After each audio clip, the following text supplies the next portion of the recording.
नमस्कार प्रिय दर्शकों, महाभारत केवल एक महायुद्ध नहीं है जिसमें करोड़ों लोगों की जान कुरुक्षेत्र के मैदान में गई थी, बल्कि यह एक रहस्यों का भंडार है। महाभारत में साफ बताया गया है कि मृत्यु जीवन का अंत नहीं है। जो मरा है वह फिर से वापस आएगा और किसी न किसी रूप में अपने पूर्वजन्म के अधूरे कार्यों को पूरा करेगा। महाभारत में इस बात के कई उदाहरण मिलते हैं, जिससे पता चलता है कि महाभारत के महायोद्धाओं का पहले भी जन्म हो चुका था। आइए जानते हैं महाभारत के महायोद्धा कृष्ण और अर्जुन के पूर्वजन्म के बारे। दंभोद्भव नाम का असुर था। उसने सूर्यदेव की बड़ी तपस्या की। सूर्यदेव उसकी तपस्या से प्रसन्न होकर प्रकट हुए और वरदान मांगने को कहा तो उसने अमरत्व का वरदान मांगा। सूर्यदेव ने कहा, यह असंभव है, कोई और वरदान मांगो। तब उसने मांगा कि उसे 1000 दिव्य कवचों की सुरक्षा मिले।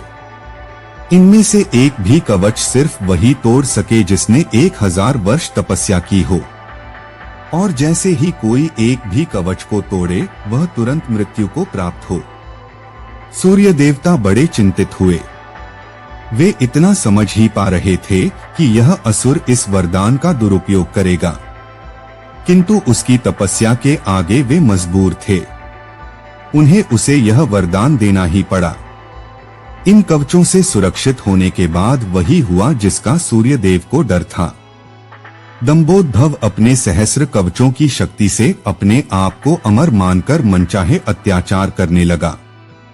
वह सहस्र कवच नाम से जाना जाने लगा। उधर सती जी के पिता दक्ष प्रजापति ने अपनी पुत्री मूर्ति का विवाह ब्रह्मा जी के मानस पुत्र धर्म से किया। मूर्ति ने सहस्र कवच के बारे में सुना हुआ था और उन्होंने श्री विष्णु जी से प्रार्थना की कि इसे खत्म करने के लिए वे आएं। विष्णु जी ने मूर्ति को आश्वासन दिया कि वे ऐसा करेंगे। समय क्रम में मूर्ति ने 2 जुड़वा पुत्रों को जन्म दिया, जिनके नाम हुए नर और नारायण। दोनों 2 शरीरों में होते हुए भी एक थे, 2 शरीरों में एक आत्मा। विष्णु जी ने एक साथ 2 शरीरों में नर और नारायण के रूप में अवतरण किया था। दोनों भाई बड़े हुए एक बार दंभोद्भव वन पर चल आए। तब उसने एक तेजस्वी मनुष्य को अपनी ओर आते देखा और भय का अनुभव किया। उस व्यक्ति ने कहा कि मैं नर हूं और तुमसे युद्ध करने आया हूं। भय होते भी दंभोद्भव ने हंसते हुए कहा, तुम मेरे बारे में जानते ही क्या हो? मेरा कवच सिर्फ वही तोड़ सकता है जिसने 1000 वर्षों तक तप की हो। नर ने हंसकर कहा कि मैं और मेरा भाई नारायण एक ही हैं। वह मेरे बदले तप कर रहे हैं और मैं उनके बदले युद्ध कर रहा हूं। युद्ध शुरू हुआ और सहस्र कवच को आश्चर्य होता रहा कि सच ही में नारायण के तप से नर की शक्ति बढ़ती चली जा रही थी। जैसे ही 1000 वर्ष का समय पूर्ण हुआ, नर ने सहस्र कवच का एक कवच तोड़ दिया। लेकिन सूर्य के वरदान के अनुसार जैसे ही कवच टूटा, नर की मृत्यु हो गई। सहस्र कवच ने सोचा कि चलो एक कवच गया ही सही, किंतु यह तो मर गया। तभी उसने देखा कि नर उसकी ओर दौड़े आ रहा है और वह चकित हो गया। अभी तो मेरे सामने नर की मृत्यु हुई थी और अभी ही यह जीवित होकर मेरे और कैसे दौड़ा आ रहा है। लेकिन फिर उसने देखा कि नर तो मृत पड़े हुए हैं। यह तो हुबहू नर जैसे प्रतीत हो रहा है। उनके भाई नारायण थे, जो दंभोद्भव की तरफ नहीं बल्कि अपने भाई नर की तरफ दौड़ रहे थे। दंभोद्भव ने अट्टहास करते हुए नारायण से कहा कि तुम्हें अपने भाई को समझाना चाहिए था। इसने अपने प्राण व्यर्थ ही गवा दिए। नारायण शांतिपूर्वक मुस्कुराए। उन्होंने नर के पास बैठकर कोई मंत्र पढ़ा और चमत्कारिक रूप से नर उठ बैठे।